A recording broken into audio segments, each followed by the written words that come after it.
All right, let's get going.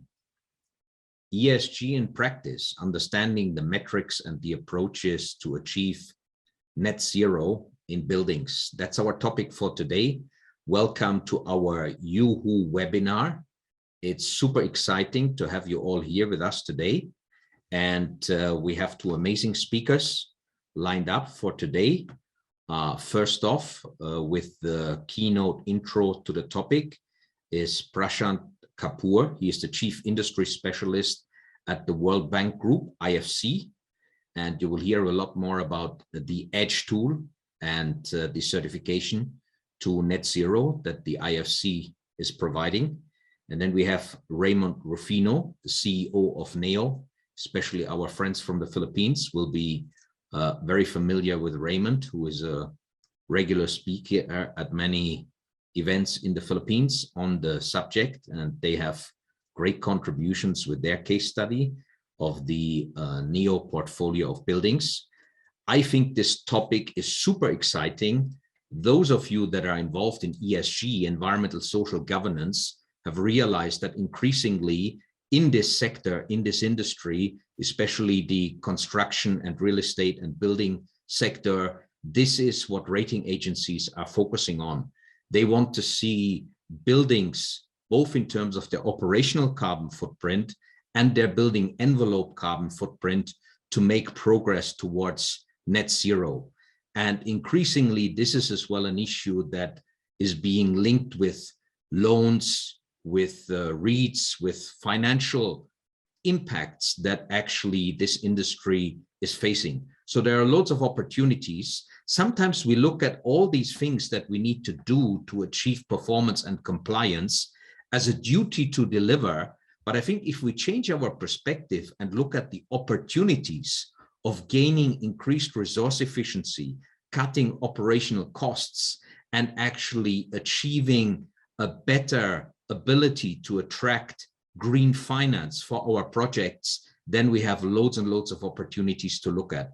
So I will hand over now to Prashant to really give us the introductory presentation of what is going on internationally and how the EDGE IFC certification contributes to this very, very important, increasingly significant topic of achieving net zero carbon.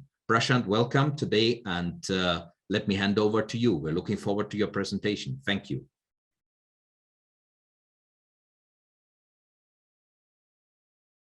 You're still muted, Prashant. You need to unmute yourself. Yes, thank you.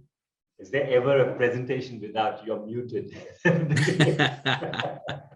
Nice to meet you all. And what I shall cover is a little bit about a few sort of the kind of nexus between three things, if you like: the financing, the greening, and the zero carbon. Sort of, I know it's all connected in a sense, but I'll sort of straddle these aspects in sort of 10 minutes time. So bear with me. It'll also connect with what Raymond would have to say as well. So that's the idea. So just quickly, for those who don't know, IFC is the private sector investment arm of the World Bank Group. So we focus on the same agenda as the rest of the World Bank Group, but we try to do this with private sector players. That's really our space. So let me try to make this, yeah. Okay, here we are. So we can't see your slides, Prashant. We can only see your World Bank IFC backdrop. I see. Sorry. Which is nice, by the way. No, I had a really good slide at the beginning, so let's go back. Yes. Yeah, let's try. Should really be this actually. Can you see this now? I think it's coming along. Yes, perfect. Yeah. There we go. That's it. Just sort of talking about how IFC is part of the sort of set of companies that try to tackle this. But yeah, so I wanted to start with this slide.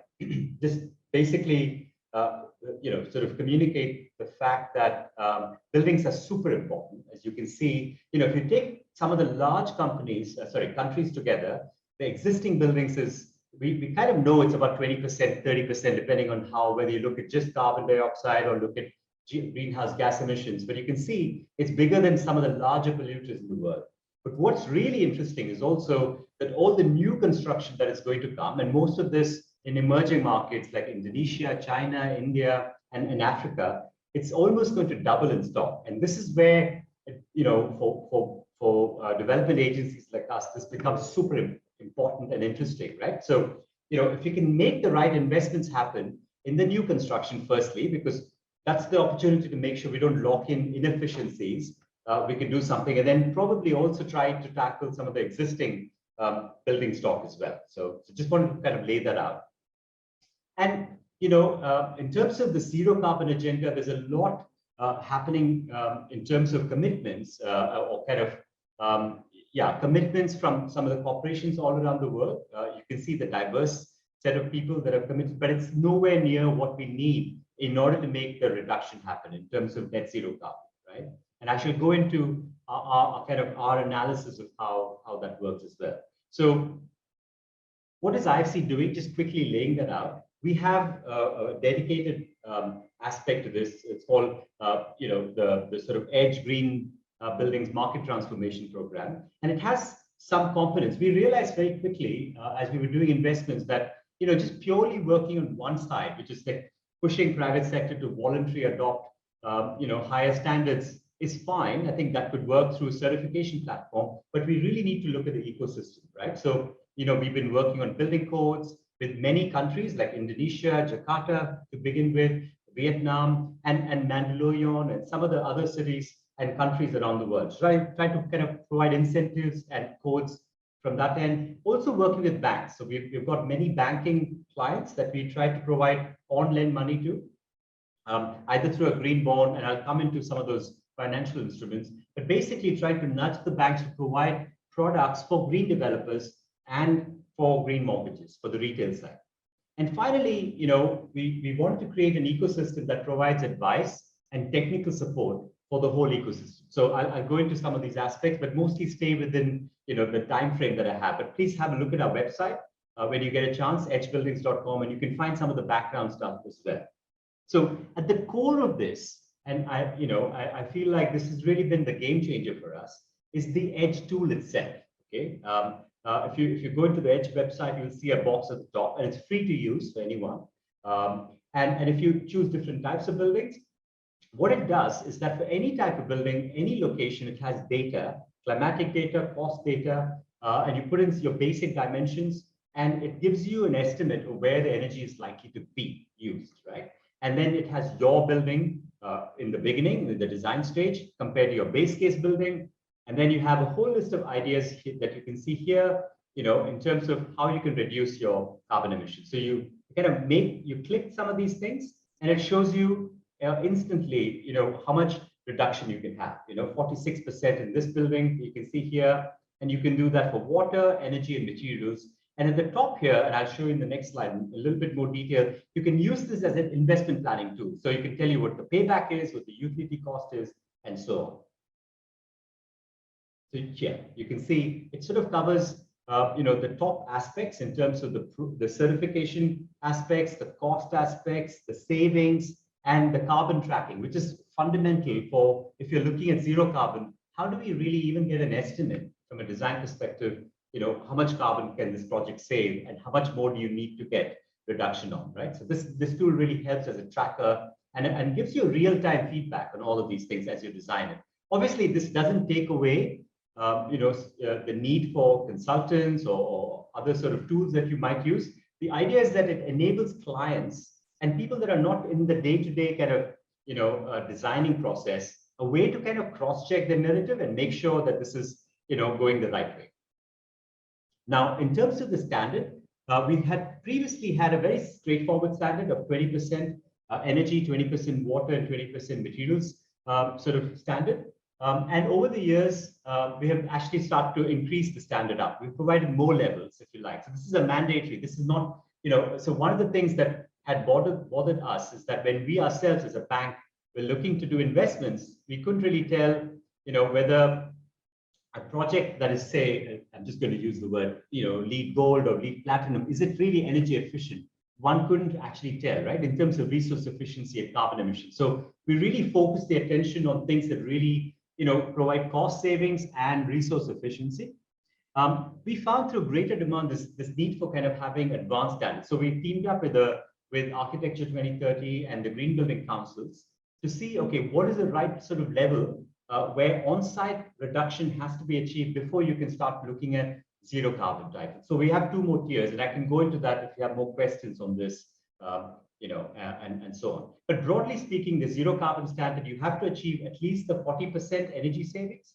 You have to have occupied the building for at least a year, so have energy bills for 1 year, and then match then match the remaining carbon through offset. So it allows you to kind of have a very logical framework to kind of approach this, right?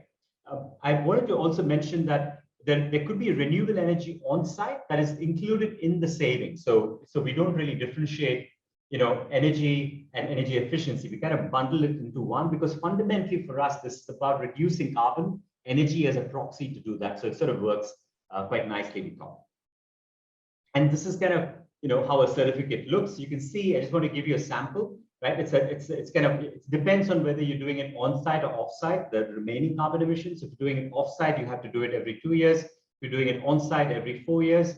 But you can see it has a lot of the numbers that you would need. And the tool allows you to track this as well. And I can go into that later as well. But this is something that Matthias mentioned. I think what we have to do, and this is happening more and more thanks to Edge and products like these, is that by having a clear, crisp standard that focuses on energy savings, analytics, and makes it commodified in terms of being able to scale this, we are able to kind of engage some of the key people in the financial standards sector. This is fundamental, because if you're looking at property funds, or looking at green bonds, or looking at disclosures, or looking at EU taxonomy, you really need these people to buy into this, and you don't want to have many duplicate processes, right? So you don't want to have all second opinion done when you just done the certification. So Edge allows you to kind of have a shortcut into some of these aspects directly. And so you go to the website, you can see many examples of our projects. In terms of you can find them, and I'll just show you a couple, and I'm sure you'll learn more from Raymond on NEO. I wanted to show you this particularly because this didn't come to us as a new project. This came to us as a portfolio, a fairly large set of 7 offices. And basically, we work with them to kind of figure out a 3-year plan to retrofit the buildings to make it 40% energy efficiency and on-site carbon reduction. And then look at how we can, and Raymond will tell you, they already had a policy on looking at renewable energy credits anyway. So that's kind of, so we've managed to issue a preliminary certificate. We're very happy to say just before the COP, and we presented this at the large, at the COP 26 summit as well. So we wanted to show examples to other markets. So this is also a good way, for your companies and your buildings to showcase yourself. There's still, I would say, another 3-4 years before the whole the market opens up. We're getting so many inquiries from REITs, from stock exchanges, from property funds, to really start to look at products that don't just make it green, but really go aggressive in terms of having steps over the next 10 years, or 2050 target, or 2030 target to get to 50% or zero carbon targets. I'll show you an example of how we are looking to do this. This one, another one, I chose a couple of Filipino projects just to kind of make it relatable.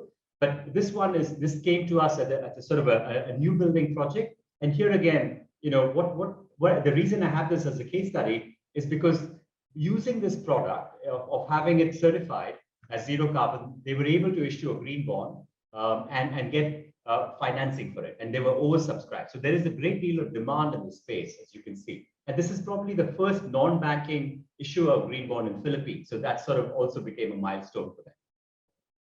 Now, I don't want to spend too long on the financing. Happy to answer questions. There's a lot to say here, but I wanted to show you 3 quick examples of how these two kind of connect, right? And here, one is this, we've got a whole bunch of projects like Indospace, which is a large warehousing company in India, the largest. By having the whole portfolio go EDGE certified, they were able to get HSBC to kind of provide a green bond, right? So they were able to raise that money through that method. So a bit like Arthaland, if you like. Now, another example, this is in Colombia, where this bank single-handedly, we invested in their green bond, it's a private placement, but they were able to come up with a whole product line, both to developers and mortgages. And now they've done, almost $400 million of financing by just them creating the market. So that's another example of how that could scale up, in terms of on lending to other customers. And then a lot of examples of capital markets where, private sector clients have directly gone to the capital markets and got financing. So, and I can answer more here if you would like to know. So let me show you this one, because I was told that a lot of you are operators of buildings and interested in looking at operations, which is something that I've not talked a lot about here. But this is our current thinking around how we could structure something, for existing projects, let's say a portfolio of projects, and how we can have them go down a trajectory to zero carbon. Because, how do you kind of have incentives to kind of make sure that the reduction happens? So our current thinking is this, and this is something we're working with other sort of property funds and stock exchanges to see how this can be done. The idea is that you use EDGE to come up with a base case performance, as a reference for the portfolio. You have your building stock in year one, which is, let's say, I'm just going to use some, imagine this to be kilowatt hours per meter square, just as a reference, so that I hope you all are technical enough to know what I'm talking about. If not, just let's say 100 is here, and let's say you're 80, right? And you need to get to 50, okay? And so year one, you're fine because your targets you're much lower than targets. In year 4, you get exposed to the reduction pathway, in terms of the reduction. And then, you can either decide at sometime between the first 3 years to just reduce your carbon emissions through good investments and bring it down, or it could be more of an operational tweak, using control systems, using better management, changing behavior, rethinking the whole building again, and making sure that within the next 10 years or the long term, you're able to hit the target, okay? And the idea is that development institutions like us, or even companies through sustainable linked bonds or sustainable linked financing, are able to get incentives to make this reduction happen. Now, I can go quite technical, but I just want to give you this kind of insight as to how we're thinking about this. And 2030 is the 50% target according to the Paris Alignment, as you know. And before we hit net zero, I don't even want to think about zero, but let's get to 50 first, and let's see how we can get to a much aggressive target later. But you may want to, if you had the opportunity, I wouldn't really propose we step this down little by little. The thinking is that you have some space, especially if you have already got a good building. Now, if you don't have a good building, obviously you'll be here compared to the benchmark. You could go aggressive. You can look at different ways that you could tackle this. Now, I wanted to end it with this slide. So I don't want to sound like it's all about rating, it's all about individual action, and it's all about private sector and financing, right? I think we need our markets to do a lot more, okay? And I wanted to just share some of our work in different cities that we're working on. So, for example, you do need the building codes to really be aggressive, right? So we did some work with Mandaluyong. We might do some with Quezon City. We're working with them at a city level. So we can try to bring some of these zero carbon thinking into this. That could be one approach.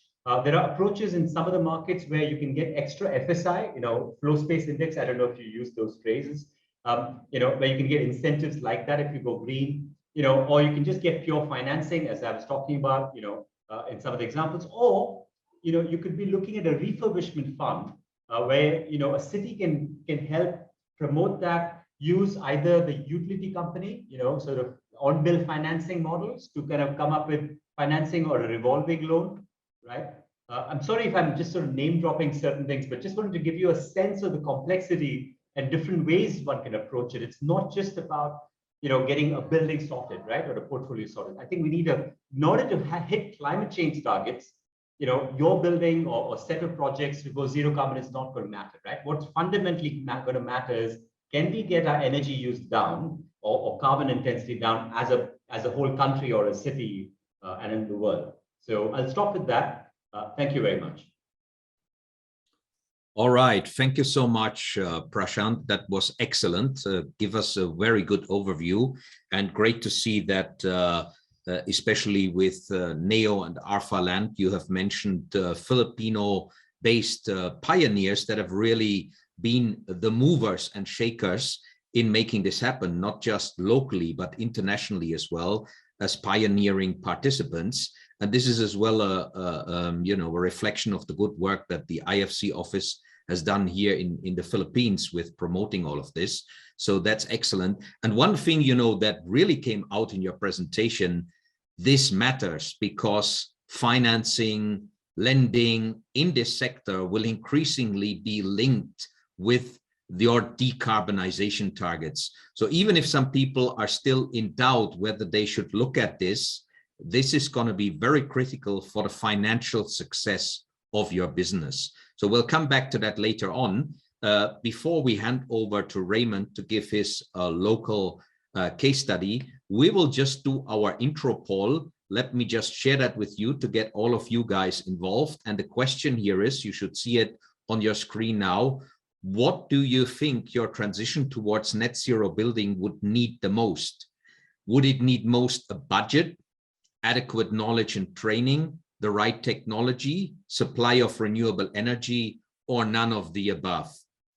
You can manage it without the above items. Let's get a bit of a flavor of what are the real important items from your point of view that we need to have in place to actually get the transition towards a net zero building accomplished. Okay, we have 59% of the participants already answered the poll. I'll give it until we hit 70, and I think then we have a very, very good reflection. All right, we've hit 70 already. Let me share the results with you guys. And interestingly enough, you should all see it now. Adequate knowledge and training has 66% of you as the number one choice. So that's very important. That's what we are doing today. We're disseminating knowledge on how this all works. And then the second highest is the budget. 41% of you think we need a budget. 39% need the right technology. And then the supply of renewable energy is 32%. We only have one person out of everyone saying none of the above. I think that was a person clicking the wrong button, because that was the first one that came in, which surprised me, or someone playing an April Fool's joke. But that's all right. That's good. Very interesting results. Adequate knowledge and training, number one choice. Number two is budget. Number three, right technology. All right, great, excellent. Thanks everyone for sharing. And by the way, feel encouraged to share Q&As in the Q&A section, any question that you have on the presentations. We have received a couple of questions in advance. I will pull out some of them later on, but let's make it as lively as possible. And now, Raymond, we are looking forward to you sharing with us your case study on how you achieved the certification to edge net zero with the whole portfolio of buildings of NEO. Thank you, Raymond. Thanks, Matthias. Good afternoon to everyone. Great to be here and happy to share our story. Just want to confirm that everyone can see the slides up on the screen. Perfect. Awesome. Okay. So I just want to start out with a little bit of a story. So in 2006, when I came back from studying in the US, I really wanted to build up this, advocacy for green building and sustainability. And I was very fortunate that our founders of our company, my dad and his partner, were very supportive. And so since that time, we've made sustainability really a big part of the DNA of what our company believes in. I won't read through our mission and vision. You can read them on your screen. But I think for us, just two major points. One, people and planet, balancing those two and having those as critical, important pillars of our mission has always been something central to all of us at NEO. And on our vision, I think I want to highlight 5 key words here. If you can look at the vision portion of the slide. And those 5 key words really are health, safety, well-being, productivity, and happiness. And why are these words so important? I think for many of us who are office developers, owners, and managers, this is how we make the office relevant moving forward. I mean, post-pandemic, we need to deliver office spaces, office communities that look at all of these aspects for the people who come to work in our buildings every day. So just a little bit of background about us and what we believe in, and some of the plans we have to focus on these key areas moving forward. And so I guess, thank you, Prashant, for that great presentation on, IFC and the great work you're doing for net zero. Couple of points about net zero, right? Carbon is the huge problem we have in the world today. Carbon directly contributes to the rise in temperature globally, and therefore decarbonization or reducing carbon is really the big challenge for all of us today. And I think if we talk about the real estate industry, which contributes about 30 to 40% of greenhouse gas emissions globally, we, members of the real estate industry, have a large role to play and have a lot of accountability and responsibility to reduce our carbon. That is why I believe, and also NEO believes, that net zero is so important. It is a commitment, it is a pathway for us to decarbonize the greenhouse gas emissions that are resulting from the real estate industry. And where do we start? Where do we begin? It really starts with a commitment. So there are two organizations that have been very inspirational for us. First is the Urban Land Institute Greenprint Center, and they approached us and challenged us, in 2020 and said, would you like to align to our goal for all of our Greenprint members to achieve net zero carbon in operations by 2050? And at that point, we had already started thinking about net zero and wanting to do net zero, but we never made any public alignment or commitment. And we said, you know what, maybe it's time we do this. And so we took on the challenge and we said yes. Soon after, we were also approached and offered to align and participate in the World Green Building Council's net zero carbon buildings commitment, which is a bit more aggressive. All direct control zero carbon would be net zero by 2030. So we said, you know what? It all starts with commitment. Let's make the commitment to both align with the ULI goal and also to the net zero carbon commitment of the World Green Building Council. And let's see where we end up, right? And we're very proud and really want to share the good news with everyone that while we did commit to 2030 and 2050, we did achieve net zero for our entire portfolio in 2021. We don't have to wait so long. I think these targets were created so, especially the large owners of real estate assets had time to do it, but we were able to do this relatively quickly. And so we've done it. So what we want to say today, one of the focus areas I want to talk about is, it's not just about committing. We can actually commit, then deliver and achieve this today. And again, we can't waste any day in this effort.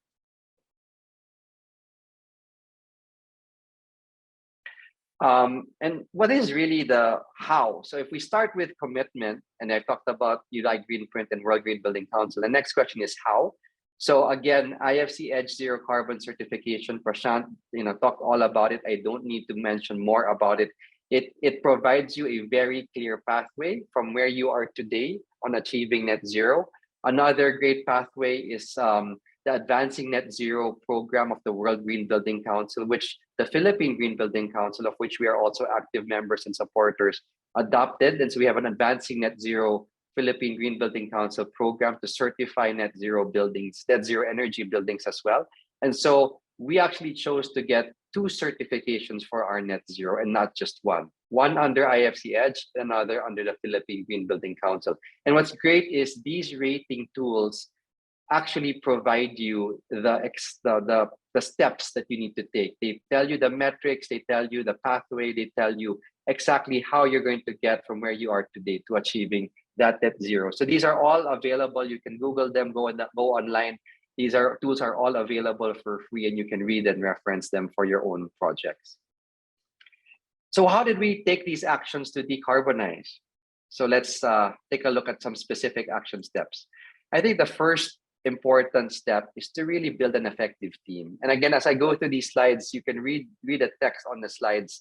Apologies, a little bit text heavy, but we wanted some content there. But I think as much as I'm an advocate for green building and sustainability and for net zero, I can't do everything on my own. If our company is going to deliver on this, I need people within my company to step up, take ownership of this, and be accountable to deliver this. So really important to have a team. I'm so blessed and grateful with a fantastic team that has worked very, very hard to deliver net zero green building and sustainability for our project. So very important when you're thinking about, going along this path, who are the team members you can assemble and get together to push your net zero program.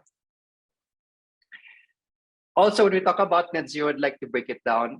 Again, people get so intimidated when they hear net zero, decarbonization, they get intimidated. So let's try to break it down and make it simple, right?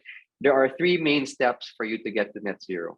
Step number 1, conserve energy. Step number 2, optimize your building or your asset. Step number 3, source whatever's left over in energy use or requirements from renewable sources, right?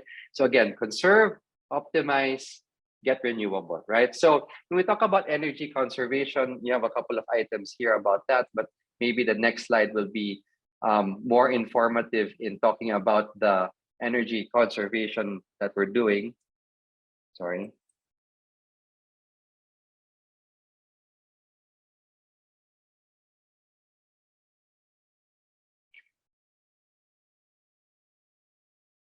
Okay.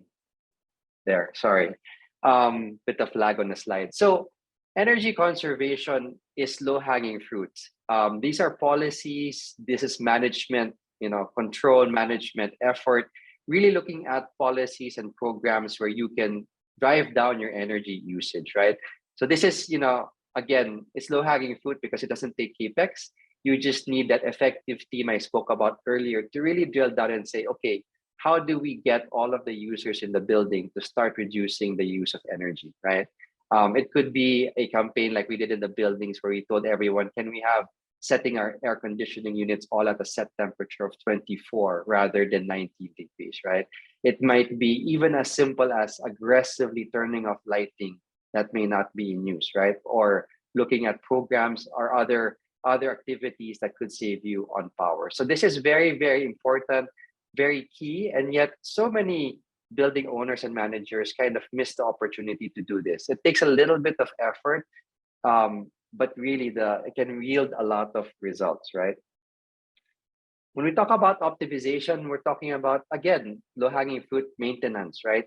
Many of you might say maintenance, that's common sense, best practice. Every building has its maintenance. Well, if you've been in the real estate industry as long as I have, and as long as many veterans have, you know that building maintenance isn't always where it's supposed to be, especially for existing and old buildings. Sometimes the management teams in place get complacent.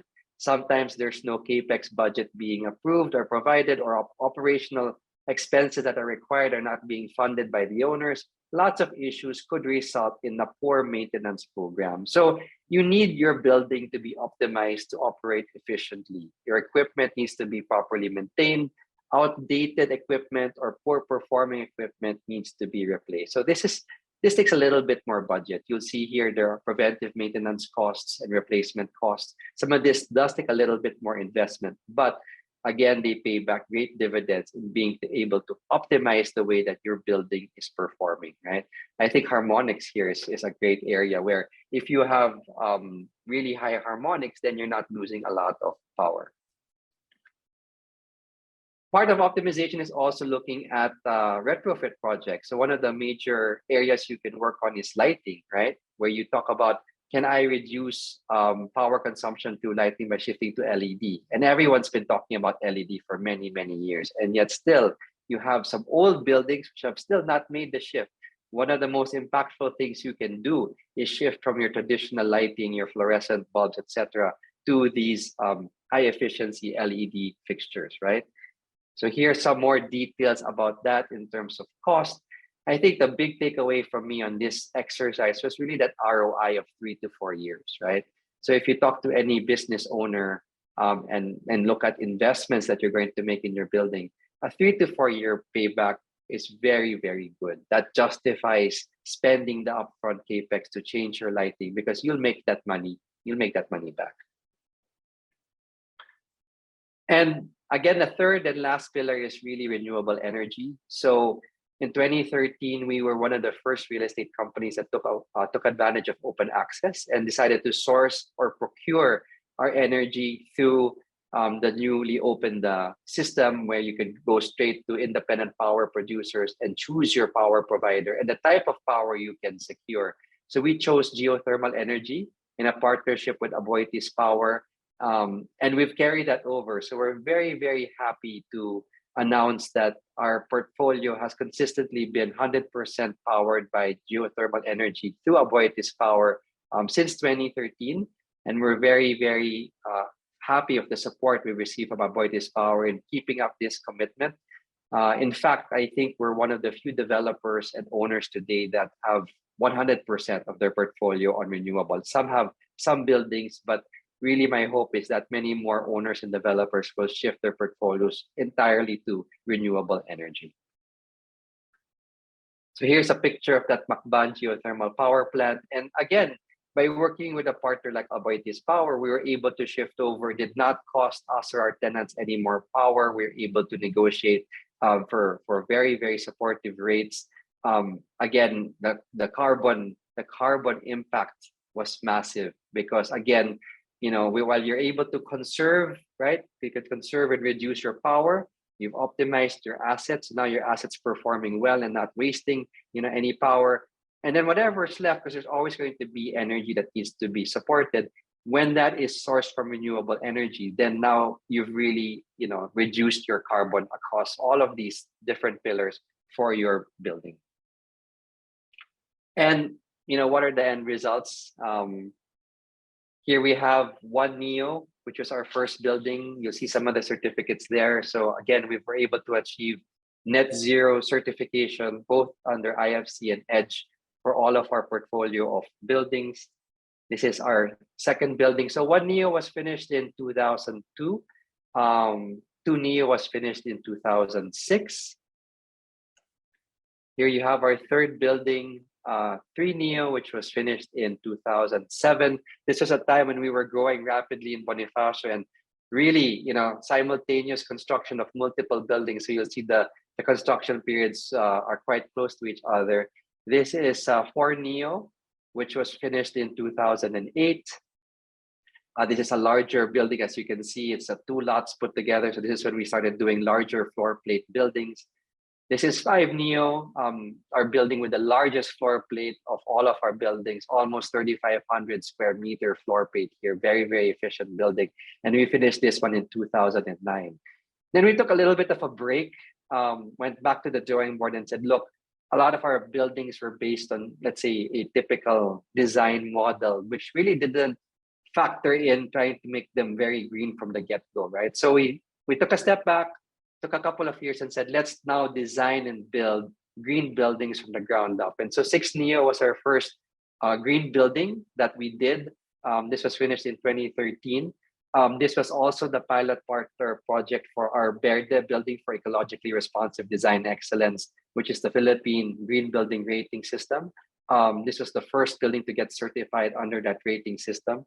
And we took a lot of those learnings and really, put that into our 7th building, which we finished in 2016, which is 7 Neo, which again was able to get certified under the Philippine Green Building Council. So all of our buildings also achieved 5 stars under the Verde rating tool. So what are we trying to do here? We're really trying to bridge this gap between intent and action, because I think most people within our industry want to do the right thing. They want to reduce carbon. They want to be more sustainable. They know that green buildings are good.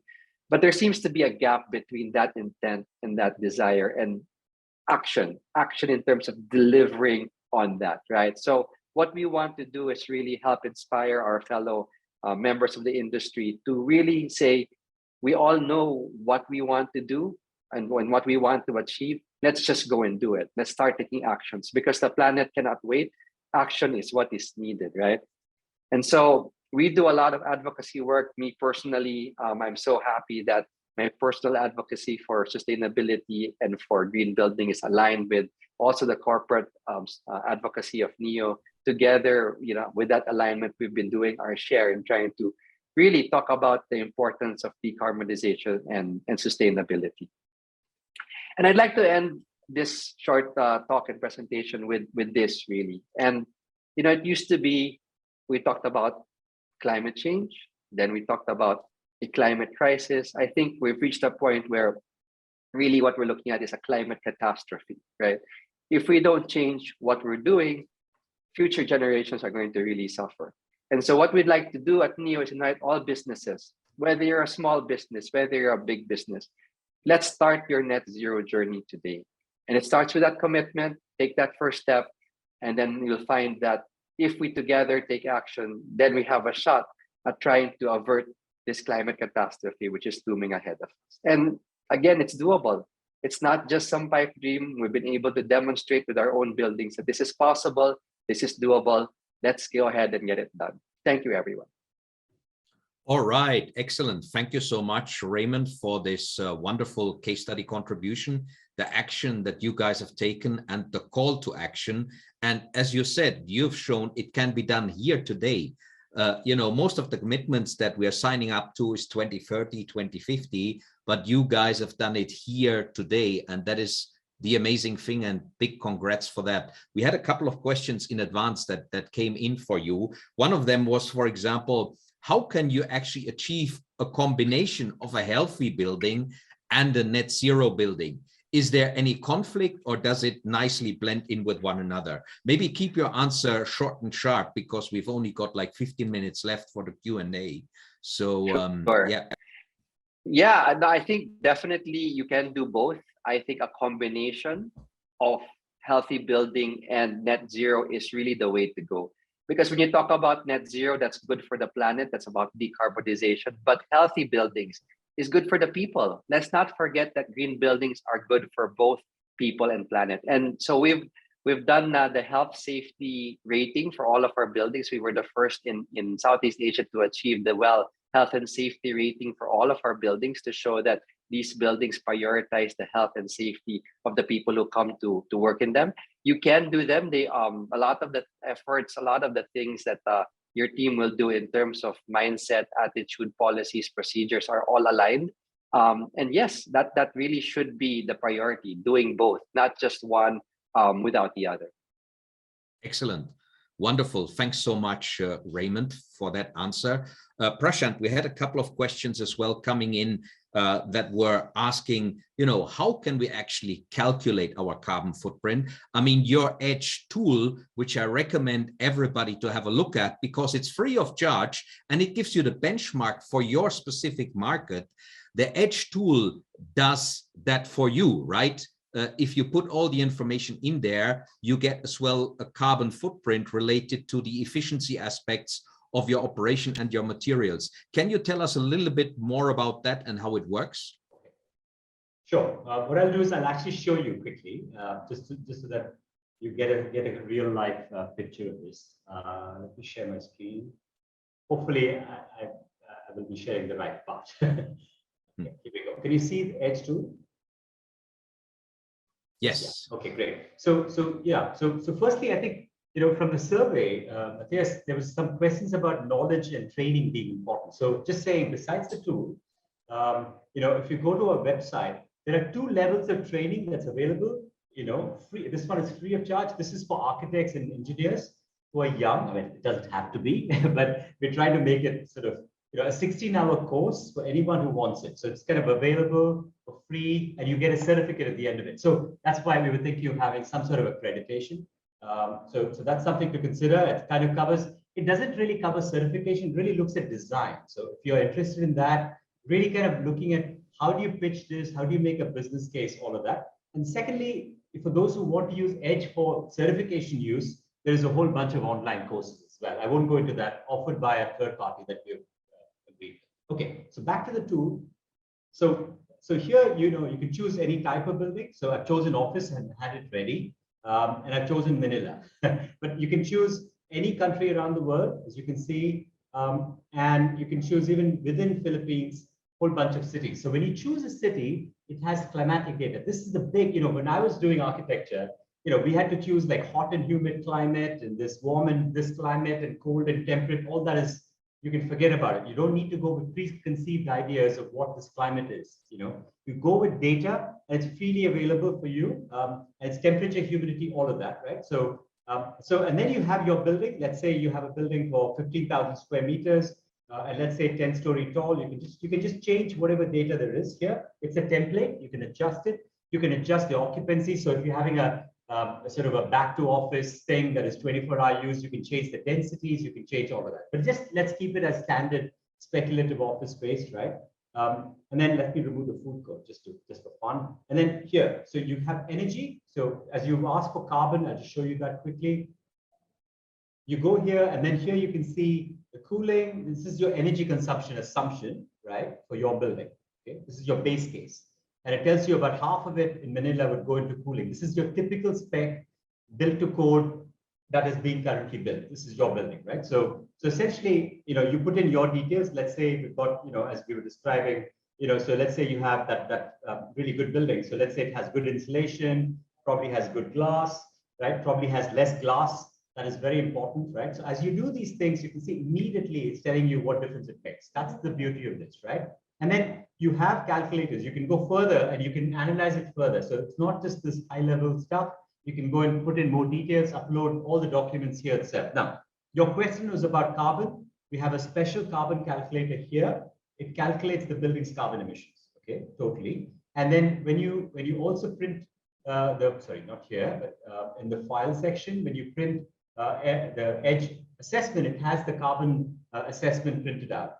But the main thing is not just the carbon, right? So it has a whole bunch of things from water savings, carbon emissions, of your project. You can see flow area and all that. So once you hit, so what it does is let's just make this project. Let's say you somehow manage to get ceiling fans and air conditioning. We found that actually by having air movement, in your building, you can actually have higher temperatures, right? You can go up to 28 degrees, and especially in humid places, that could matter a lot. Let me just, so you can see that, and then let's just put some better air conditioning system in the building. Let's say so you can go for radiant cooling, so you can see 24.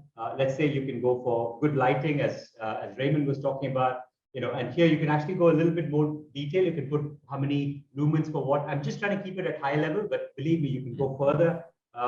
And then let's say, as you can see, we're getting closer and closer to 40%, right? So you can see this is not unimaginably difficult, right? The idea is to have good practice at your fingertips.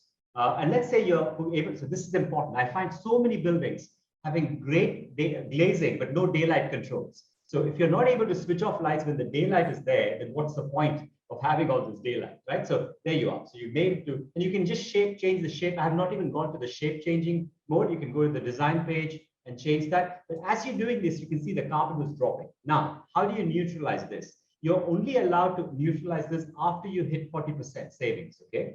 Then you have a whole bunch of things here, from offsite to on-site, carbon offsets. I won't go into that now, but you can play around with this yourself. You can see, you can actually say, okay, if I have solar, what's the capacity I would need, how much. So all of this time is telling you how much it will cost, all of that detail at your fingertips. So let me try to neutralize this. So it's kind of an all-in-one tool that people can have free access to, exactly, with quantified performance data linked to your location. So the perfect tool to give you the low-cost pathway to do it yourself, rather than relying on external third parties. You might want to bring them in if you need the help, but here is the tool to really focus on actual performance. I think this was the important contribution of Edge as well. People got confused with so many different metrics and so many different points that you could score, but actually here we are focusing on performance.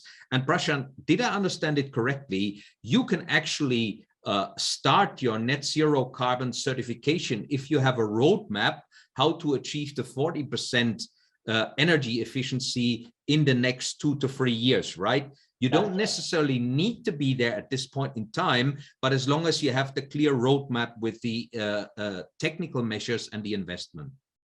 Correct, exactly. And that's what Raymond and his company has done, really. So yes, they offset the carbon emissions by purchasing renewable energy, but in terms of the standards, they can then have a roadmap to keep improving it. And I'm just showing this fourth category, this operations. You can use Edge for tracking your building too. So you can actually put in your energy data, and you can then compare with what your, actually this bit is not yet released, but we are about, we'll be doing it soon. You can look at portfolio. So Raymond, your project portfolio, you can see how it will drop and how your team is, your various kind of facility managers are performing. I wouldn't say it's just their problem, but everybody, your projects are performing, and then start to see how that reduces, right?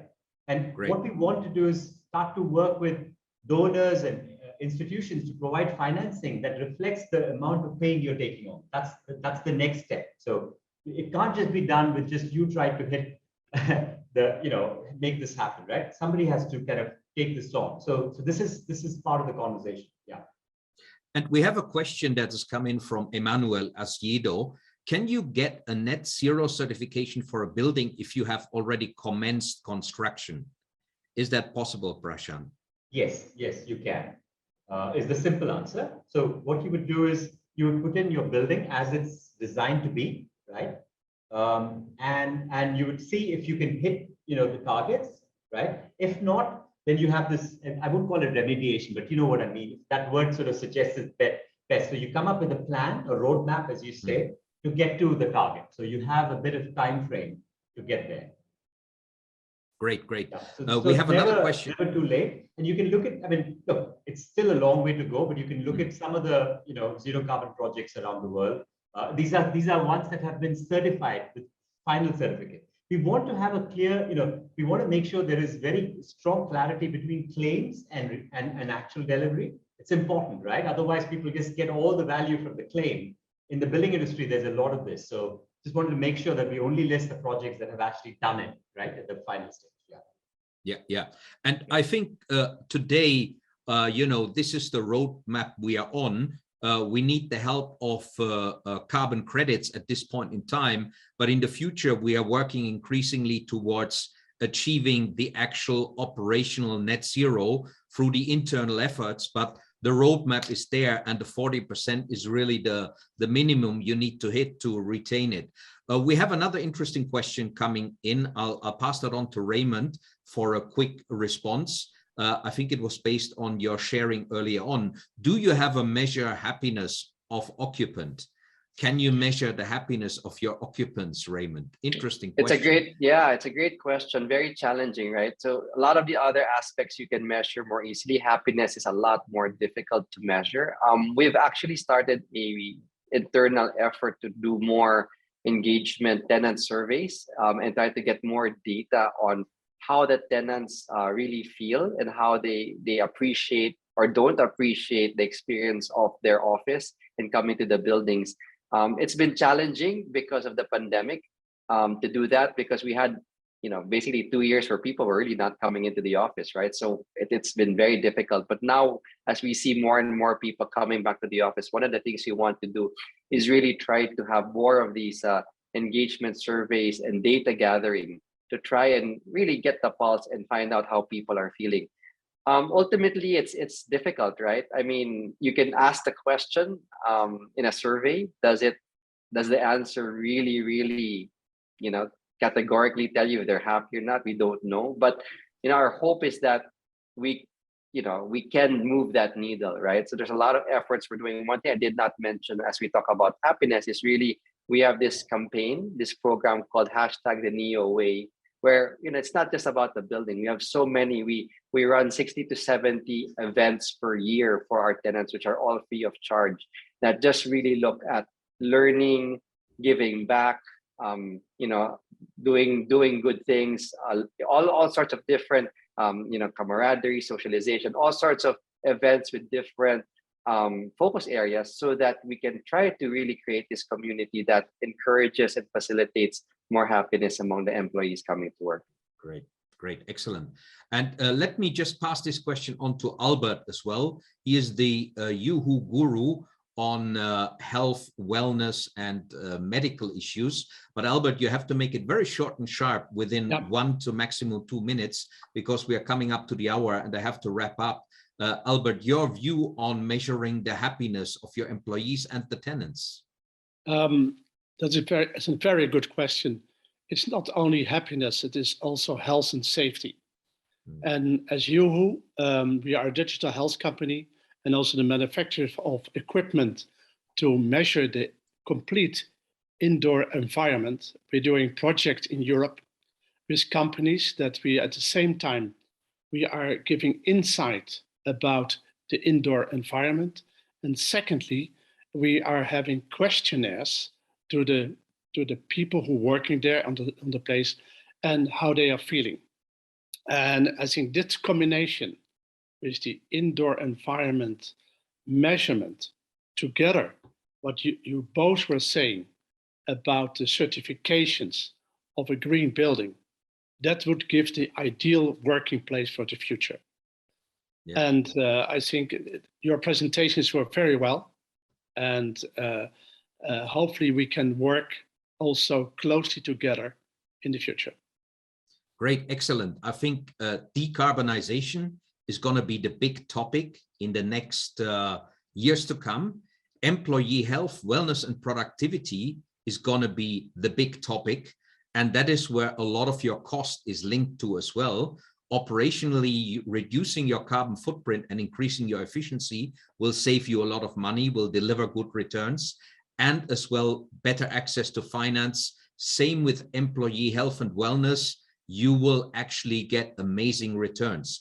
That's for me the message from today. And you can start the net zero today. You can make it happen today.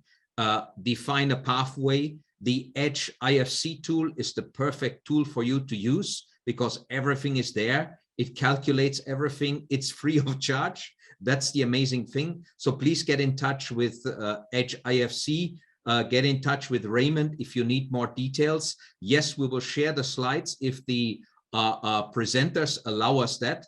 Raymond and Prashant, can we share the slides to the participants? Sure. Yeah, sure.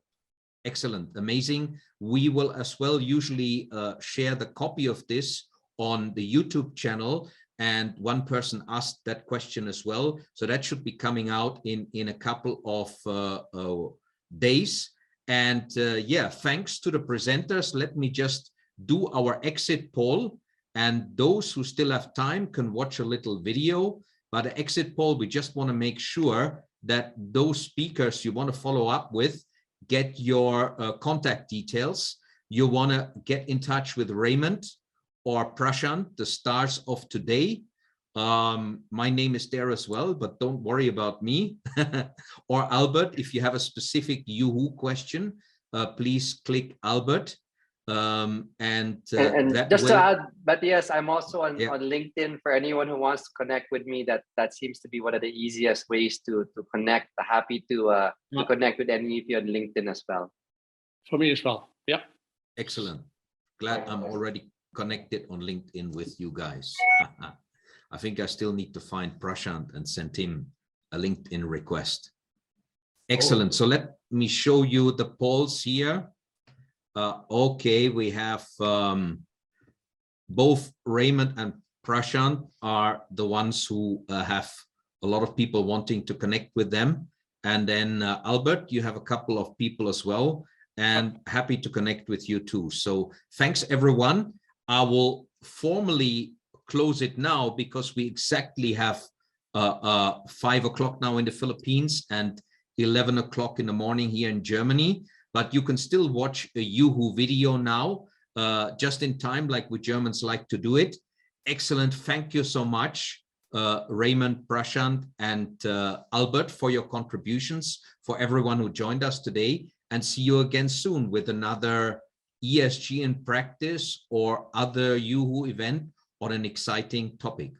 Thank you very much. Thank you very much. Thanks, everyone. Have a great weekend. Thank you. Poor indoor air quality affects health and productivity and increases the risk of coronavirus surviving and spreading in the air. With uHoo, take control and manage your indoor air quality to create a healthy workplace. uHoo measures and monitors all the important things in your air, including a virus index, so that you can improve your air quality. And with the uHoo dashboard, viewing and managing your air quality in all your locations is simple, easy, and convenient. Once you've set up your uHoo devices for all your locations and assigned users to the account, you're good to go. Get a quick overview of your buildings and locations' air quality conditions. Real-time minute-by-minute readings on all the important air quality factors. That's simple and easy to understand. See your historical data so you can see trends and valuable insights about your air quality over time. So you can promptly identify specific air quality issues and address them to make your spaces healthier and safer. View all of your air quality conditions wherever they may be located, per building and per floor. Create custom alerts based on your preferences and receive notifications on your phone or email so you can immediately take action. Reduce the risk of coronavirus spreading in the workplace with the uHoo Virus Index. Get all the data you need to manage your air quality without worrying about data security and information privacy. uHoo. Take control, ensure safety, improve health and well-being.